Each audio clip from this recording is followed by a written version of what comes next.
Hi, Melissa Teel. Welcome to the podcast. And how are you? Hi, Erin. I'm wonderful. Great. I'm so looking forward to this episode with you. I've been looking forward to a long time discussing autism on the podcast with you. So, tell me a little bit about how you became interested in autism and a little bit about your story of how that became a focus for you. Yeah, that became a focus after I had my third child. And after his 18-month shots, normal developing kid, walking, talking, interacting, a light shut off. Mhm. And that was around COVID. So we had to delay getting him tested for autism. But at the end of the day, I knew exactly what it was: the non interacting with peers, the repetitive behaviors, the uninterest in like food or, very small interests. Yeah. Yeah. Limited diet. I can't Yeah. imagine what that must have been like to go through. Yeah, it was interesting because I didn't know any other child with autism until I had my first experience with it. And so this is a whole brand new territory. Yeah.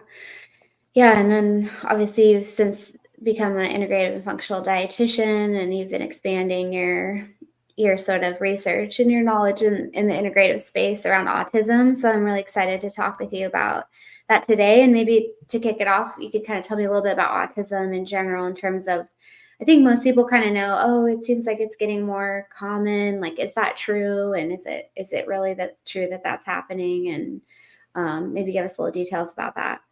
Yeah. So right now, the current rate for autism is about 1 in 36 children, Wow. um, which is like 300% of an increase compared to like the year 2000. And it's Wow. so interesting that now in California, the rates are 1 in 22. So Dang. it is so prevalent, and it's just going to keep increasing if we don't find some way to slow it down. Yeah. Yeah. And I know I've seen some people kind of say, oh, like it's the same amount of autism that always was around. It's just that we're diagnosing it more, or maybe we're measuring it differently, or like changing the standards. Like, what do you think about that? Like, do you think it's a true increase, or do you think it's just a difference in like how much we're identifying it? I think a little bit of both, but also the diagnostics haven't changed since the year 2000. Mhm. I'm Yeah. not in the diagnosing space, so I honestly, Mhm. that's a whole nother realm for me. Mhm. Yeah, I've had the chance to speak with some sort of like worldwide experts on this, and they all feel like it absolutely there could be some amount of just like increasing how much it's caught and diagnosed, but to it seemed like in their opinion not that's just a minority of the issue. It truly is an actual like rapid increase in true incidence of autism. And so multifaceted. Yeah. So maybe tell me a little bit about that in terms of what you know, in terms of like some of the different facets of this. Cause I think that's part of the challenge is that it's not like as simple as some things where it's like we know that, X causes Y. So what are some of the different factors involved? For like the triggers, it would Mhm. absolutely be environmental. There's, potential exposure to molds, potential exposures to multiple toxins. Diet, if your diet is a normal child in the US where it's 70% consumed by ultra processed foods, that's also Mhm. going to be a problem. The mitochondrial dysfunction, the not to mention the potential genetic factors in there too. Yeah. Yeah. Yeah. Those are all the ones I've heard. And then just related to the diet, the impacts it has on the microbiome in terms of not enough fermentable carbohydrate to feed a healthy microbiome. And then you have this resulting loss of gut barrier integrity and that whole pathway around intestinal permeability and translocation of peptides through the gut, and that causing being a contributor as well. Absolutely. And not to mention, it is so hard to bring variety into a diet Yeah, with such limited interest. right. Yeah, it's almost like a self perpetuating thing where it's like if a child has autism, they are limited on their diet, and then their limited diet impairs their microbiome and their nutritional status even further. And at the end of the day, it's not just a make your child sit there and eat their dinner. It's like Right. true sensory issues. There's Yes. just so much to uncover with that. Yeah, exactly.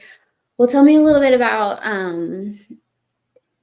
autism care in terms of what's sort of like the conventional approach to care for a child with autism, and then maybe tell me a little bit about how that contrasts with personalized medicine.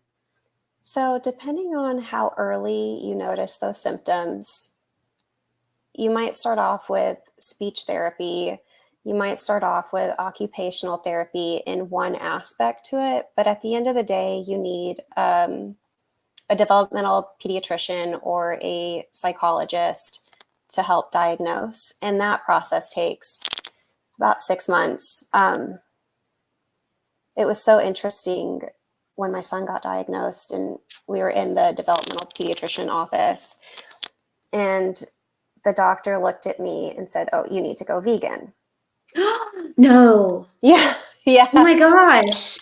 And by then I was already I I was in my first year of grad school studying to be a dietitian, so I knew, mm, I can take some of your like increasing plant variety advice, but I can't not feed my child animal protein.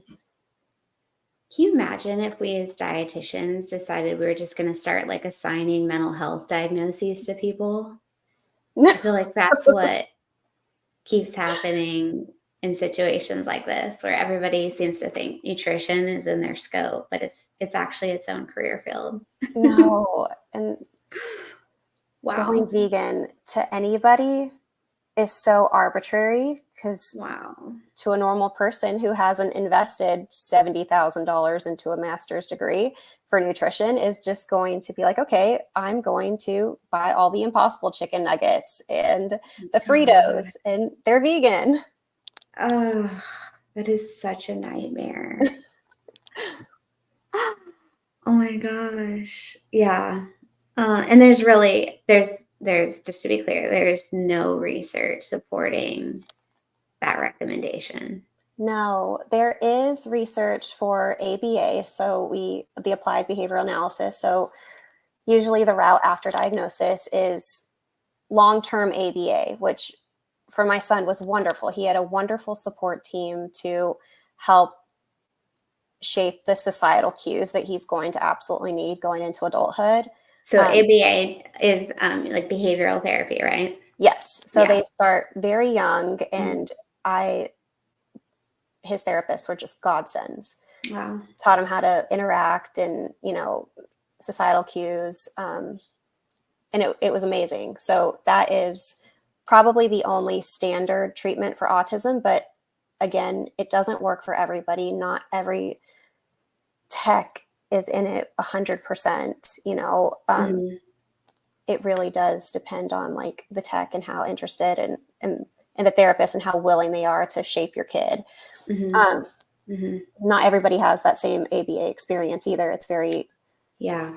very controversial for other people too. Yeah, it sounds like it. I've heard the same, that for some children it's great, and for some children it's just not effective, or or even it can be sometimes like almost traumatic for them. So it's just Mhm. so individual. Yeah. But I mean, certainly it sounds like it's part of the standard of care to at least give that a try. Yeah. Yes. And Okay, then so go ahead. the speech therapy and then the Mhm. occupational therapy and all the therapies that revolve around that, that Wow. really is the insurance based approach for autism. So Yeah. anything with nutrition is so far in left field. And I think that was the benefit of my son having a dietitian as a mom, is Yeah. having the nutrition approach top Yeah. priority. Yeah, I feel like seen a lot where families are almost even discouraged from focusing on nutrition, almost like that's quackery. You're gonna, it's just adding stress unnecessarily. But it sounds like you think nutrition plays an important role. Absolutely. Yeah. Tell me some of the Well, maybe let me ask it this way. So we definitely want to make sure we talk about there's been a newly published case study about twins with autism that had autism reversal. Do you mind sharing a little bit more about what that study looked like and what they found? Listen, Erin, when I saw that study, we were on the road to a family vacation, and I remember emailing you so excitedly in the car, and I hadn't slept the night before because I was just so Yeah. excited and intrigued. And so pretty much the reversal case study was done on a set of fraternal twins, and they were both diagnosed level 3, which is severe. Yeah. And what was interesting is they used functional medicine approaches and individualized their protocols, but they still did the basic, insurance-based approaches too, like the ABA, Yeah. the speech therapy. Love it. Mm-hmm. But they also did the functional approaches where they did the gut testing, they did the standard gluten-free, casein-free diet, and they did the vitamin and mineral testing, the mold testing, let's see, they did the food sensitivities, they did the hair analysis for heavy metals, and it was such a shock because we do this in our practice every day. But to actually have it be seen on this study was just such a light bulb in my head. Like, Yeah. why am I not doing this for my son if I do this every day in the clinic? It's classic for healthcare providers. But I was so excited when I saw the study, and I can't wait to just discuss it and develop a protocol for it. And Yeah. so excited.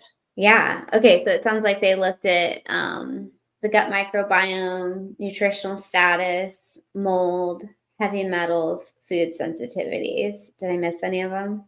Yes, there are some homeopathic interventions in this study that doesn't actually go into details about that. So I'm not sure Mm-hmm. what that Mm-hmm. entails, but for the most part, for the large chunk of this, it's the ABA, it's the speech therapy, it's Mm-hmm. the OT, and it's the functional medicine testing. Mm-hmm. And then the diet was gluten-free, casein-free, or were there elements to it, or was that the whole nutrition plan?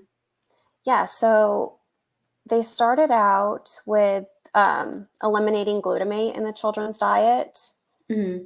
And then they were put on the gluten-free, casein-free diet, which is pretty much the gold standard for children with autism and ADHD and etc. Mm-hmm. Because when your digestive system is compromised, you can leave those gluten and dairy products undigested and create like an opioid-like substance in your brain, and that contributes to neural inflammation, Yeah. etc., brain Yeah. fog. So that was their gold standard. And then obviously removing anything ultra processed. So no artificial colors, dyes, Love it. food predominantly cooked from home, locally sourced, organic, if at all Mm-hmm. possible. And I Mm-hmm. understand that is truly Next level. income-based. Yes, not everybody has that opportunity.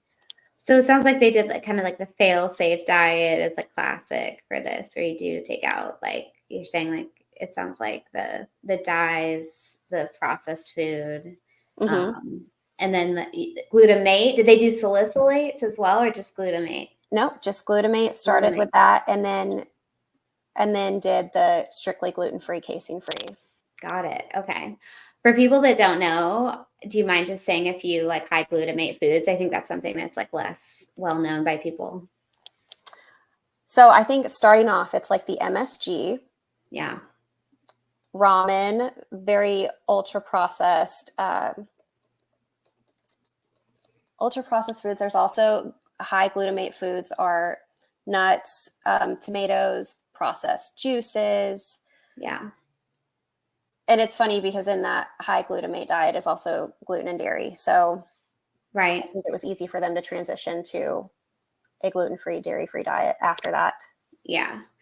Okay. So they put this protocol in place, and I'm assuming they had some kind of skilled practitioner that knew what to do with all these functional labs of like, okay, we got all of this data. Like, here's what do we do about the mold, the gut, et cetera, et Yeah, cetera. they ended up hiring a dietitian, and then they also had an autism coach, which I don't know where they are. I've never even I know, I've never heard of that.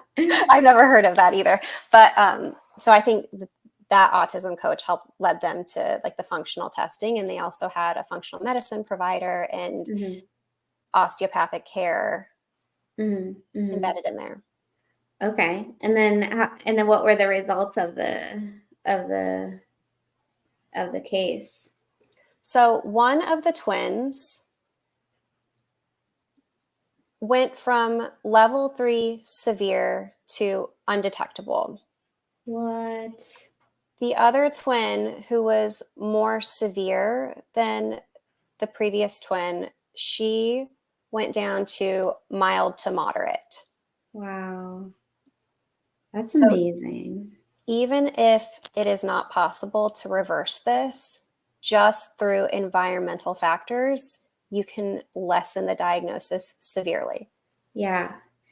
And do you remember off the top of your head, like what approximately the time scale was? Like how long did they run these interventions? Yeah, it was about 2 years. Okay.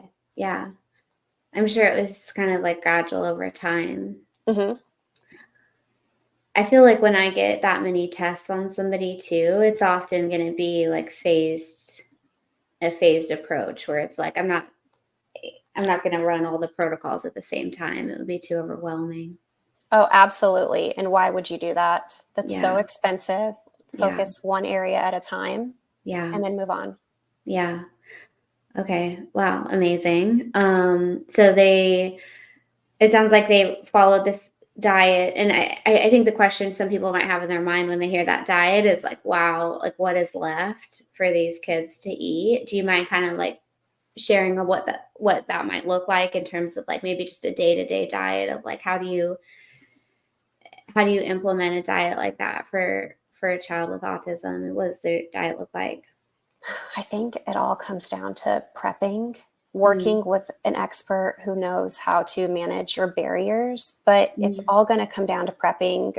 I think, for my son, it's sausage, eggs, berries, breakfast. mhm, He's not going to the school breakfast line anymore, but I am mhm. allowed to have him bring his breakfast to school so he can eat it with his friends. Um, Amazing. there's so many gluten-free, dairy-free alternatives in this day and age too. So I think that's easier to work around. And it's so funny that prior to this, behind the screen as a dietitian, you're a cheerleader, like, oh, you can do this. You can go gluten-free, dairy-free. Let's give you some support. But actually implementing it at home is Yeah, so much harder. So I yeah, actually got to see both sides. And it is a little bit of trial and error for a few weeks. And then you get into the routine. And once you know what to buy and mhm. once you find something that your kid likes, it makes it so much easier. Yeah, I think it probably takes some experimenting around what they'll accept and eat, and maybe you don't get to 100% overnight, you kinda work your way into it. Absolutely. Okay, so it sounds like you have been incorporating this at home in your own family, is that right? Yes. When I saw this study, it was the next day I got Yes, girl. literature for the GAPS diet, and that's in its own topic. But Yeah. got a gut zoomer. We're fully doing this protocol, and I'm so excited. Yeah, tell me about the GAPS diet. Was that in the published study that they used the GAPS diet? They referenced it in the Uh-huh, GAPS diet, uh-huh, and going into this, I didn't just want to be like an ultra processed, gluten free, dairy free. I wanted to figure out the kinds of diets that have had success previously mhm, with autism. And something about the GAPS diet is wonderful because you're healing the gut from the inside out. And same thing with a specific carbohydrate diet. So I figured that if I kind of take all approaches, and it was a lot of difficult decisions, but yeah. we're working on our diet that is pretty like gluten-free, dairy-free, Yeah. semi-GAPS diet. Yeah, because I think some elements of that, like, I would start with that too, and then consider a higher tier to be those more maybe challenging foods, like if they'll accept the fermented foods and the bone broths and tolerate all that. Mm-hmm. Yeah. Okay. I like how you are tying together that, like, okay, if you this is, kind of an integrative and functional approach to autism, but it's not that people should turn away from their conventional care, because as you're describing to me the implementation of this diet, I'm imagining that, like, having a occupational therapist, having a speech therapist, having a dietitian, all those things could be really helpful with helping your child to transition their diet in this way. So I like how you're it sounds like that's the way you're kind of describing this, is that you have your sort of like more traditional team, and then you just bring in mostly this nutritional element, but also maybe some other environmental elements as well. Yeah, our occupational therapist was amazing with helping integrate new foods too. So once I had a plan to introduce like broccoli, which honestly took me 5 years to successfully introduce, but she was wonderful with that. And she's got Wow. her conventional tools to Mm. help integrate food with him. And I mean, it all comes down to like it. She was just so successful at helping mold him into a functioning 6-year-old child. Yeah, it's amazing. What these people are worth their weight in gold. That's so amazing. Absolutely. What are some of the other things that is there anything else aside from the diet that you've been doing at home? Screen time, Mhm. eliminating it just for the excess dopamine, Yeah. getting him outside a little bit more, Mhm. quality sunshine time, Love that. sports. My husband, who is has his master's in exercise physiology, Yeah. has all kids on the treadmill in the afternoon. So Yep. exercise, Yep. and then just peer interaction, karate. That's Mhm. great. I love it. What about supplements? Like in this study, did they use any supplements or discuss at all what they were using?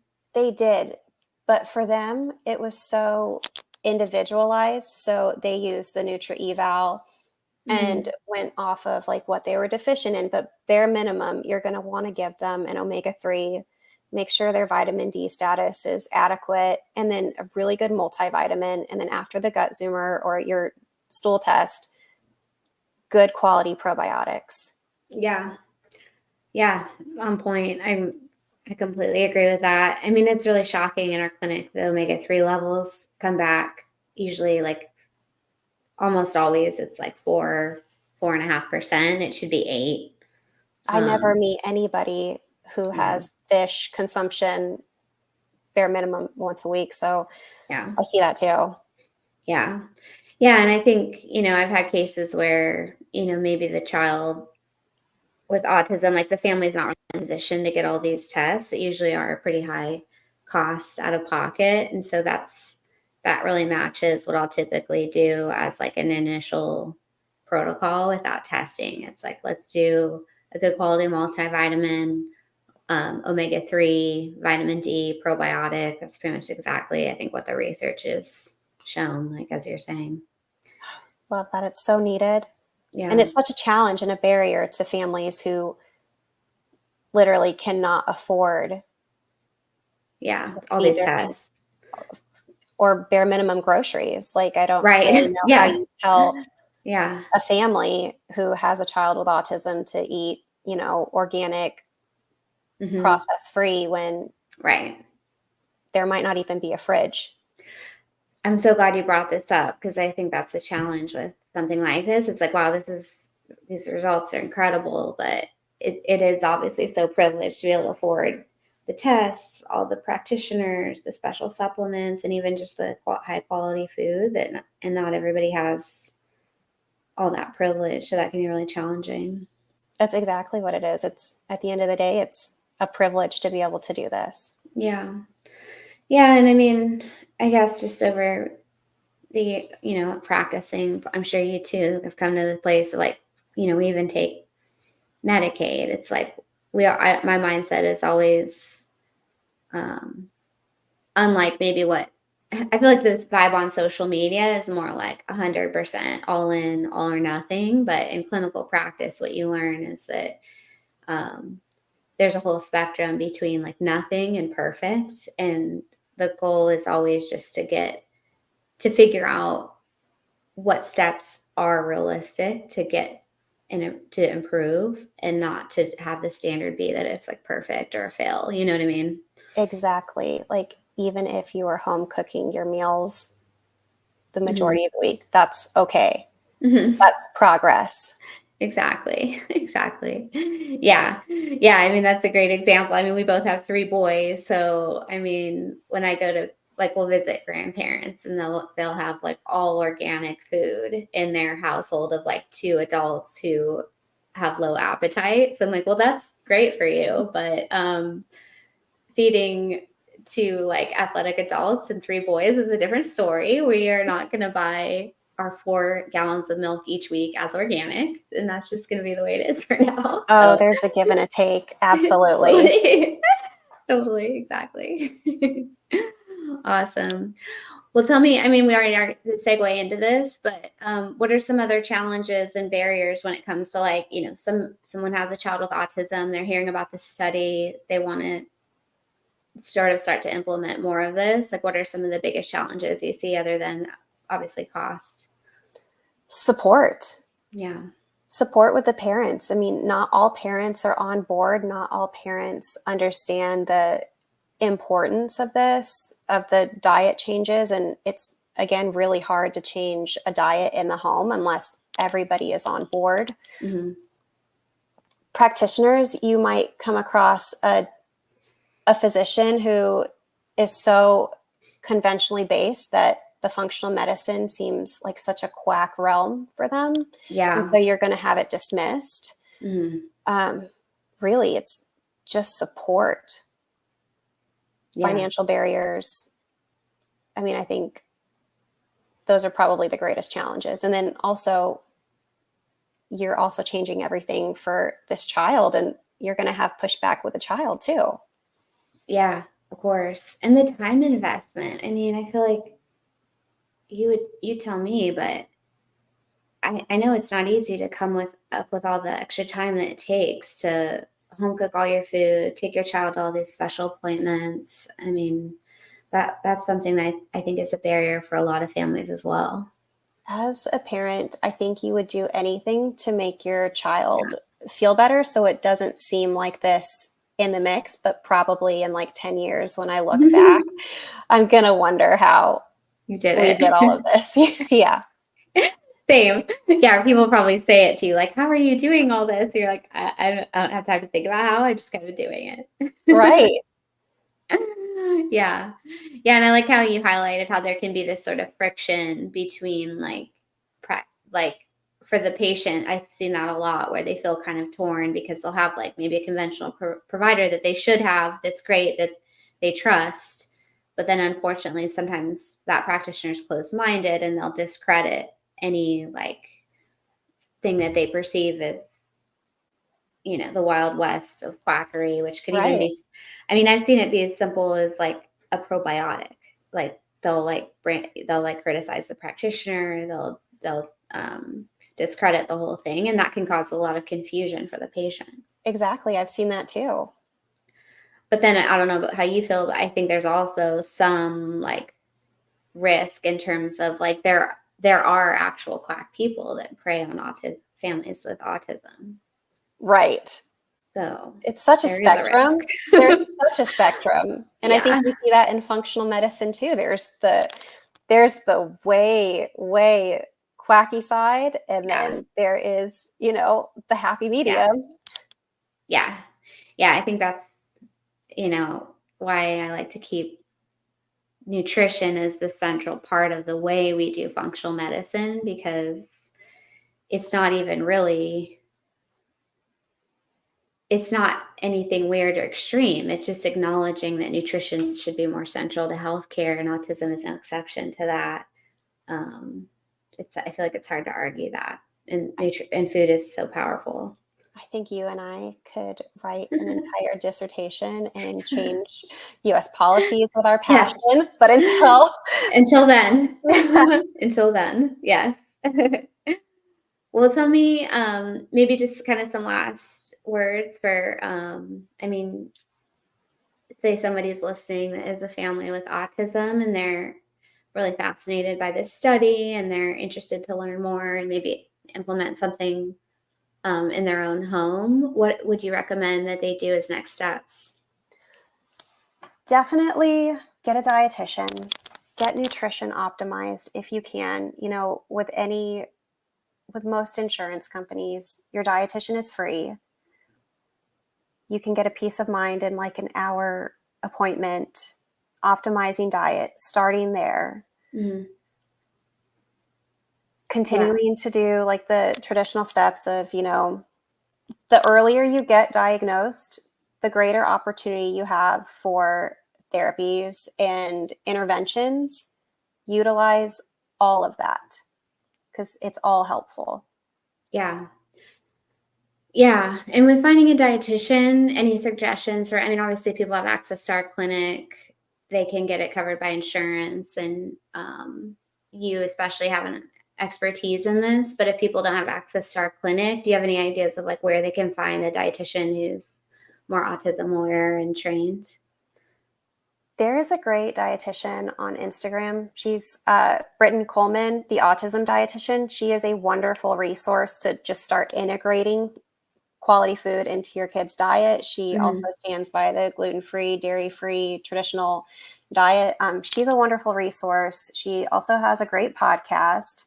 Um, and then even it can be as simple as Googling functional dietitian who takes insurance near me. Yeah, that's a great idea. Yeah.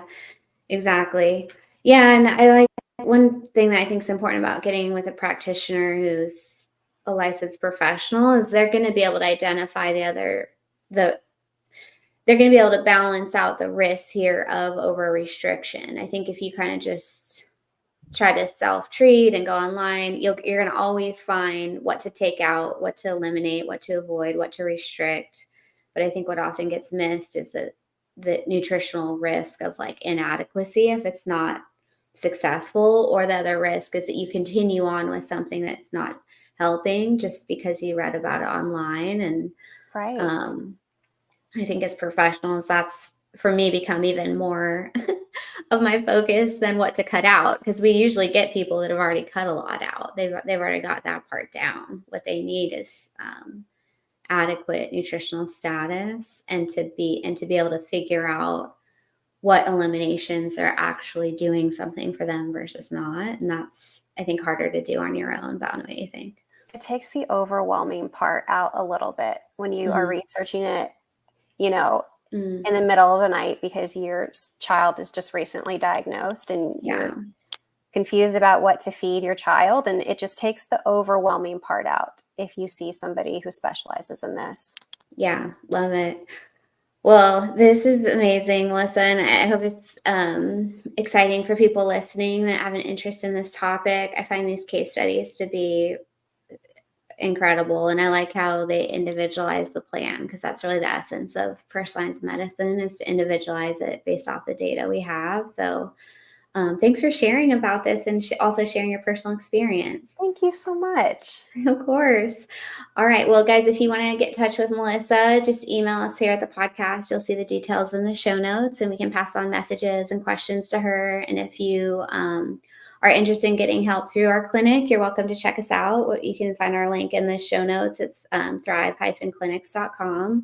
We do take most major insurance plans, and we can do telehealth in about half of U.S. states, and then in person as well in North Carolina. So Melissa, thank you. This has been amazing. Thank you, Erin. All right, girl. I'll let you go because we both have patients to see. So we'll talk to you later. Okay, bye. Bye.